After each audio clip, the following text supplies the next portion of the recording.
Hello મિત્રો, જય માતાજી, જય શ્રી કૃષ્ણ. સ્વાગત છે તમારું મારા નવા વિડીયોમાં. તો તમારા બધાના ઘરે પણ આવા સ્ટીલના વાસણ હશે અને એ પણ આવા કાળા પડી ગયા હશે. મેં આજે કેક બનાવી હતી, તો કેકના કારણે સ્ટીલમાં વાસણ જે વાપર્યા એ બધા આવા કાળા થઈ ગયા હતા. તો તમારા ઘરે પણ આવા કાળા વાસણ થઈ ગયા હોય, રકાબી હોય, તપેલી હોય, તો તમે જોઈ શકો. અમે વિડીયોમાં બતાવ્યું એ પ્રમાણે એકદમ વ્હાઇટ અને ચમકદાર સ્ટીલના વાસણ થઈ જશે. તો છેલ્લે સુધી વિડીયો જરૂરથી જોતો, જેથી તમને છેલ્લે સુધી ખબર પડે અને તમારા વાસણ પણ બગડી ગયા હોય તો કદાચ આગળ જતાં બગડી જાય તો તમને ખ્યાલ આવે કે આ સ્ટીલના વાસણ કઈ રીતે ચોખ્ખા કરવા. તો તમારે શું કરવાનું, લઈ લેવાનું પાણી, એના પછી નાખી દેવાનું વિનેગર, જેટલું વિડીયોમાં બતાવ્યું એ પ્રમાણે, અને અડધી નાખી દેવાનું લીંબુ, અને એમાં નાખી દેવાનો બેકિંગ સોડા. બેકિંગ સોડા થોડો વધારે નાખવાનો, અને નાખી દેવાનો આપણે કોઈ પણ કપડાં ધોવાનો પાવડર હોય ને એ નાખી દેવાનો. એ ના હોય તો આપણે ઘરે વિમ લિક્વિડ પડી હોય ને વાસણ ઘસવાનું કોઈ પણ લિક્વિડ એ નાખશો તો પણ ચાલશે. અને એ બધું એને ઉકળવા દેવાનું, ગરમ થવા દેવાનું. ત્યાં સુધી આવા નાના નાના વાસણ હોય તો એને અંદર નાખી દેવાના. નાના વાસણ હોય કે મોટા વાસણ હોય મિત્રો, દરેક વાસણ હોય ને તમારે 2 થી 3 મિનિટ સુધી તો ડબોળી રાખવાનું, કે જેથી જલ્દી સાફ થઈ જાય. એટલા માટે આ પાણીમાં જેટલું રહેશે ને એટલું જલ્દી સાફ થશે. અને પાણી થોડું હૂંફાળું રાખવાનું, સાવ ઠંડુ ના થઈ ગયેલું હોવું જોઈએ. અને એ થઈ જાય એટલે પછી આ રીતના કુકરનું ઢાંકણું હોય કે રકાબી હોય, તપેલી હોય, જે હોય એના આ રીતે 2 થી 3 મિનિટ સુધી એ પાણીમાં ડબોળી રાખવાના. ડબોળી જવાય એટલે એના પછી તમારે શું કરવાનું, કોઈ પણ પાવડર, તમે લિક્વિડ પણ લઈ શકો અને પાવડર લેશો ને તો વધારે સારું. મેં આ પાવડર લીધો. તમે ને વિમનો જે સાબુ આવે ને વાસણ ઘસવાનું એ લેસન, તો એનાથી પણ એકદમ ચોખ્ખા થઈ જશે. મારા જોડે જે વાસણ ઘસવાનો પાવડર હતો મેં એ લીધો.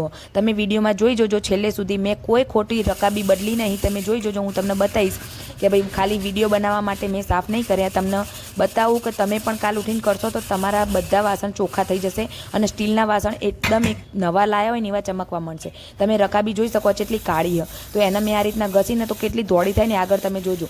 અને જો આ તપેલી પણ મેં કેક બનાવી હતી ને, તો કેક એના અંદર બધું બેટર નાખીને કરી હતી. તો મને ખબર નથી કે સ્ટીલનું તપેલું મૂકીશ ને તો આવું કાળું કાળું થઈ જશે. પણ આવી રીતના મેં ટ્રાય કર્યો ને તો એકદમ મસ્ત, ખબર જ નથી પડી કે આ બધા સ્ટીલના વાસણ બગડ્યા હતા. તો તમારા પણ કોઈક દિવસ ભૂલથી બગડી જ જાય વાસણ, બધાને એવું થતું હોય. તો તમારે બગડી ગયા હોય ને આવા એકદમ ચોખ્ખા કરવા હોય તો તમારે સાફ કરી લેવાના.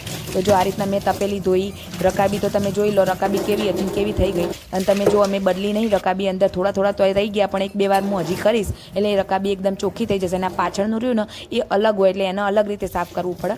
અને જે પાણી બચે ને મિત્રો, એનાથી તમારા સ્ટીલના સિંક તો તમારા બધાને ઘરે હોય જ, તો સ્ટીલના સિંકમાં પાણી નાખીને અને સિંક પણ ધોઈ દેવાનું, જેથી સ્ટીલ પણ એકદમ ચમકવા માંડશે. એટલે પાણી આપણે બિલકુલ અને બરબાદ નહીં થાય અને એકદમ મસ્ત થઈ જશે. તમે આ બેકિંગ સોડાવાળું પાણી અંદર નાખશો એટલે તમારી જે ગટરની પાઇપ હશે ને એ પણ એકદમ સાફ થઈ જશે. એટલે આ પાણીથી તમારા બધા ફાયદા થશે. તો તમે આ રીતે જોઈજો. તમારા ઘરમાં જ્યારે પણ સ્ટીલનું વાસણ કાળું પડી જાય, પીળું પડી જાય, આપણે વાસણ પડી રહ્યા હોય તો એની ચમક જતી રહી હોય, તો તમે જો આ રીતે વાસણ સાફ કરશો ને મિત્રો, તો એકદમ નવા જેવી ચમક આવી જશે. જોઈ લો તપેલી પહેલાં શરૂઆતમાં કેવી હતી, કેવી થઈ ગઈ. બધા વાસણ મેં પહેલાં અને પછી બંને બતાવ્યા. તમે જોઈ લો. અને તમારા ઘરે જ્યારે પણ આવી રીતના વાસણ બગડી જાય તો તમે આ જરૂરથી ટ્રીક ટ્રાય કરજો.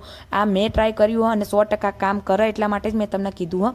તો ટ્રાય જરૂરથી કરજો મિત્રો. અને આવા નવા વિડીયો હું લાવતી રહીશ. તમને મારા વિડીયો કેવા લાગે કોમેન્ટ કરીને જરૂરથી કહેજો. આગળ તમારે બીજા વાસણ સાફ કરવાની ટ્રીક પણ જોઈતી હોય તો તમે મને કોમેન્ટમાં કહેજો, તો હું વિડીયો લાવતી રહીશ. અને મારા વિડીયો ગમતા હોય તો મિત્રો લાઇક, શેર, સબસ્ક્રાઈબ જરૂરથી કરજો. અને બાજુમાં આપેલું બેલ આઇકન લગાવી દેજો, જેથી મારા નવા વિડીયોની નોટિફિકેશન તમને મળતી રહે. અને જોઈ લો બધા સ્ટીલના વાસણ ચમકવા માંડે. આવજો, બાય બાય.